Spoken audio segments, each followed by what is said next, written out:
Good morning, everybody. This is Yin Yang with Morsels of a Thought, number 1162. Sarah, go down, please. Go down. Enough. Ay, ay, ay. I hope it doesn't get my clothes. Ay, ay, ay. Go down. Go down. Thank you, Fira. Thank you. Good morning. It is International Women's Day. 3/8. Sampa. We call it Sampa and 妇女节. It is International Women's Day, which is celebrated in many countries around the world. There is a history behind it as early as 1909, I think, in the United States. I think it goes, I don't know that it started in the United States, but according to Euronews.culture, it was the 28th of February, 1909. The Socialist Party of America celebrated the first International Women's Day in commemoration of 15,000 women who were struggling for workers' conditions and for better wages. And then a Germany Women's Office for the leader of the Germany's Women's Office for the Social Democratic Party thought of the idea of a global international Women's Day in 1910, and her name was Clara Zetkin, Zetkin. And then in 1911, on 19th of March, the first International Women's Day was held with more than 1 million people in Austria, Denmark, Germany, and Switzerland. And then it took until 1975 for the United Nations to recognize International Women's Day, IWD. And since then, the UN has served as the major sponsor of the yearly event. There's also an International Men's Day, which is celebrated on the 19th of November. So there is such a thing, and it's done in the UK as well. Let's see. In some countries, it's different. In some countries, it's a holiday. In some countries, it is a day of protest. This one has in Uzbekistan, Albania, Macedonia, and Serbia, they have combined it with Mother's Day. In China, women sometimes get a half day off. And then who are the countries that get it as a national holiday? Vietnam, Ukraine, Uganda, Russia, Montenegro, Mongolia, Laos, Georgia, Cuba, Cambodia, Belarus, and Armenia. I read that backwards. So anyway, this year's theme is to inspire inclusion. And I thought I would include the Christian Bible book 1 of Timothy, chapter 3, verse 11. In the same way, their wives must be worthy of respect. They must not say things that harm others. In anything they do, they must not go too far. They must be worthy of trust in everything. And that one was the New International Reader's Version, NIRV. And then this one is the Majority Standard Bible.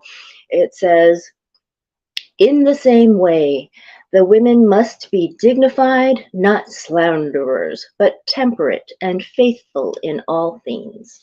I think that's really good. And then here I'm going to put it on the screen.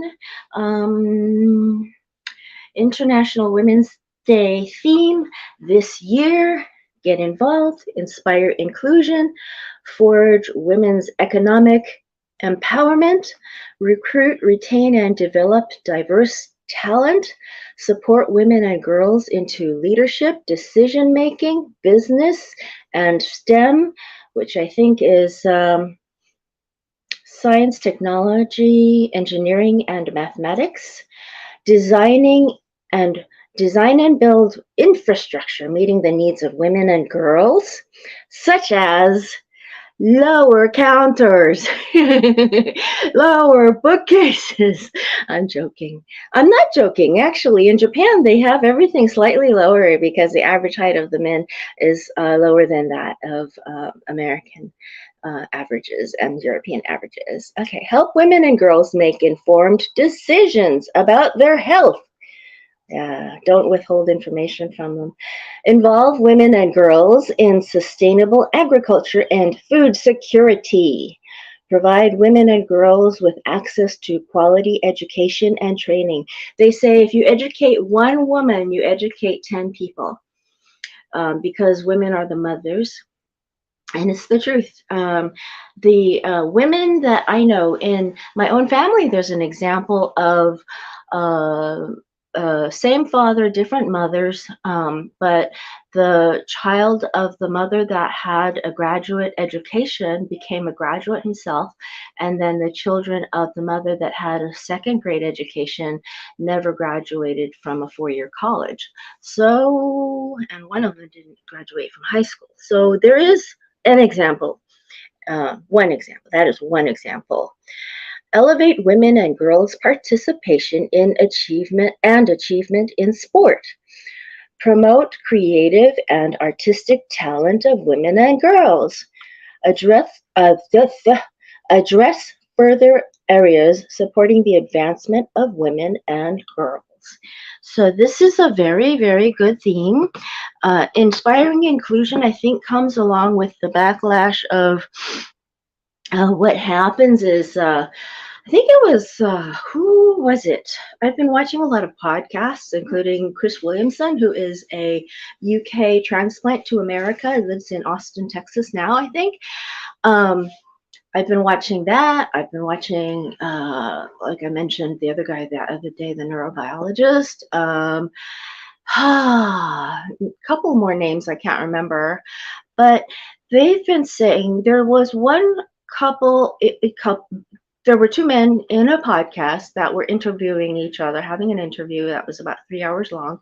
And the man said that as far as the meat industry was concerned, when they were talking about backlashes, when you shame an industry or you shame a movement, shame actually creates a two things. One, possibility of a token, like they were trying to save this one cow, and they thought that saving the cow would be a poster, a symbol of saving the meat industry from the cruelty to all the animals. And so the owner of the cow said, no, that's not going to work.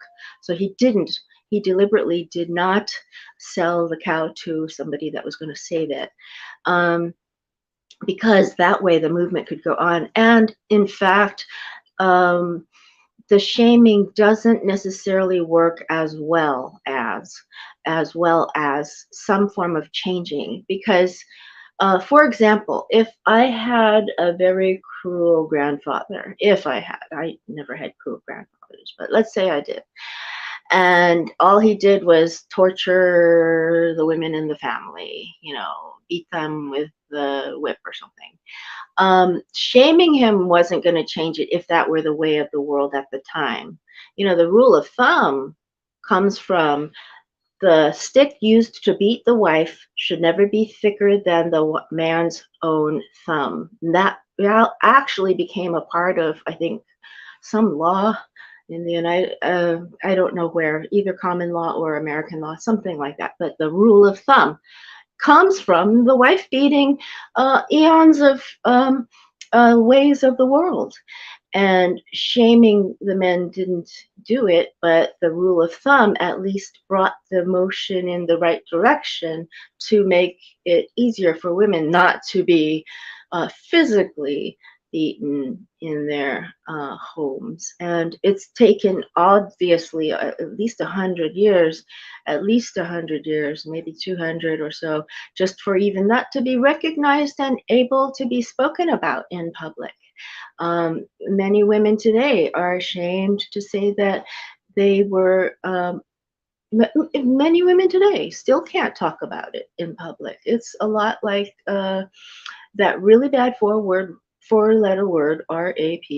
It's people still don't talk about that in public, not easily, and um, shame has a lot to do with keeping things under wraps for the victims, and shaming the perpetrators doesn't necessarily solve the entire problem. So, inspiring inclusion is probably because of the backlash of certain things about. Um, yeah, we've had the George Floyd unfortunate thing there, and that he changed the world. His daughter was probably under 10. I think his daughter was some like about 8 or 7 or 8 or something, and she said, "Daddy changed the world." Think of it that way, you know. So anyway, so I won't say the name of the perpetrator because that's where perpetrators do copycats because they think they'll get their fame. No.